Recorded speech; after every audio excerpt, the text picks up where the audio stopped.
যে নারী রান্না করার সময় তিনটি কাজ করবে ওই নারীর কপাল খুলে যাবে। আল্লাহ পাক রব্বুল আলামিন ওই নারীকে সম্পদশালী বানিয়ে দিবেন। আল্লাহ পাক রব্বুল আলামিন ওই নারীর ঘরে বরকত নাজিল করবেন।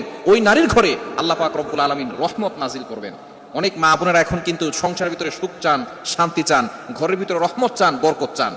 বিশেষ করে যে সমস্ত নারীরা সংসারে বরকত চান তারা কিন্তু অবশ্যই এই তিনটি কাজ করবেন। দেখবেন আপনার ঘরের ভিতরে শান্তি আসবে এবং আপনার রান্না সুস্বাদু হবে এবং আপনার রান্না যারা খাবে তারাই আপনার প্রশংসা করবে।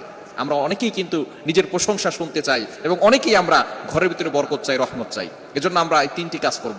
নাম্বার ওয়ান, এক নাম্বার হচ্ছে আপনি যখনই রান্নাঘরে প্রবেশ করবেন তখন আপনি সালাম দিবেন। মনে রাখবেন রান্নাঘরে কিন্তু চুলা আছে। এই চুলা, গ্যাসের চুলা বলেন আর যেই চুলাই বলেন, এই চুলা থাকার কারণে যখন আপনি রাতের বেলা সেখানে থাকেন এখানে কিন্তু জিনজারি থাকার সম্ভাবনা আছে। এই জন্য যখনই আপনি রান্নাঘরে ঢুকবেন তখনই সর্বপ্রথম এক নাম্বার কাজ করবেন, সালাম দিবেন, আসসালামু আলাইকুম ওয়া রাহমাতুল্লাহ। কেউ থাকুক আর না থাকুক, ঘরে যখনই প্রবেশ করবেন, যদি ঘরে কেউ নাও থাকে তারপরে সালাম দিবেন, কারণ ঘরের ভিতরে অনেক সময় শয়তান থাকে। আপনার সালাম দেওয়ার কারণে সেই শয়তান সেখান থেকে বের হয়ে যাবে। শয়তান আপনার ঘরের ভিতরে আর বসবাস করতে পারবে না, সেখান থেকে শয়তান বের হয়ে যাবে। আল্লাহ পাক রব্বুল আলামিন নিজে বলে দিয়েছেন, কোরআন খুলেন, আল্লাহ পাক রব্বুল আলামিন বলছেন 18 নম্বর পারা 17 নম্বর পৃষ্ঠার 13, 14, 15 নম্বর লাইন, সূরাতুন নূরের 61, 61 নম্বর আয়াতে রব্বুল আলামিন বলেন, ফাইদা দাখালতুম বুয়ুতান ফাসাল্লিমু আলা আনফুসিকুম তাহিয়াতাম মিন ইনদিল্লাহি মুবারাকাতান তাইয়্যিবা।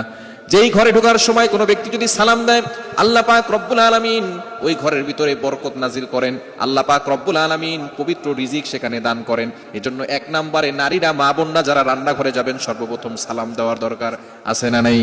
মা বোনদেরকে এটা শিখিয়ে দিবেন, আপনারা বাসায় গিয়ে মেসেজ পৌঁছে দিবেন।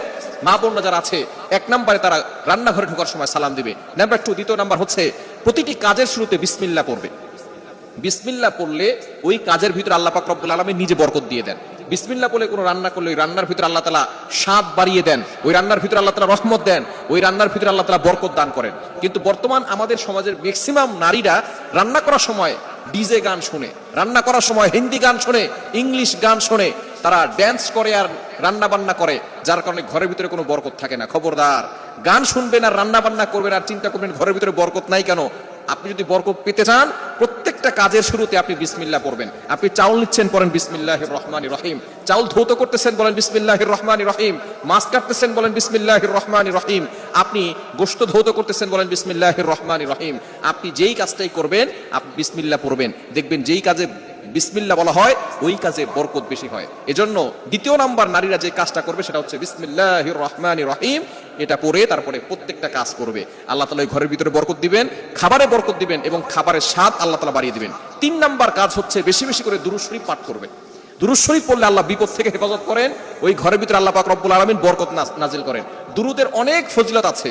যে ব্যক্তি নবীজি সাল্লাল্লাহু আলাইহি ওয়াসাল্লামের উপরে একবার দুরূদ পাঠ করবে আল্লাহ পাক রব্বুল আলামিন তার উপরে 10 বার রহমত নাজিল করবেন। শুধু তাই নয়, আল্লাহ তাআলা তার 10টি গুনাহ মাফ করে দিবেন, 10টি মর্যাদা বাড়িয়ে দিবেন। এজন্য দুরুদে ইব্রাহিম সবচেয়ে ফজিলতপূর্ণ দুরুদ হচ্ছে দুরুদ ইব্রাহিম। আমরা দুরুদ ইব্রাহিমটা পড়ার চেষ্টা করব এবং বিপদ আপদ থেকে বাঁচার জন্য, ঘরের ভিতরে বরকত আনার জন্য বেশি বেশি করে ঘরের ভিতরে দুরুদ পাঠ করব। মা বোনরা শুধু নিজেরা পড়বেন না, আপনার সন্তানকেও দুরুদ পড়া শিখাবেন।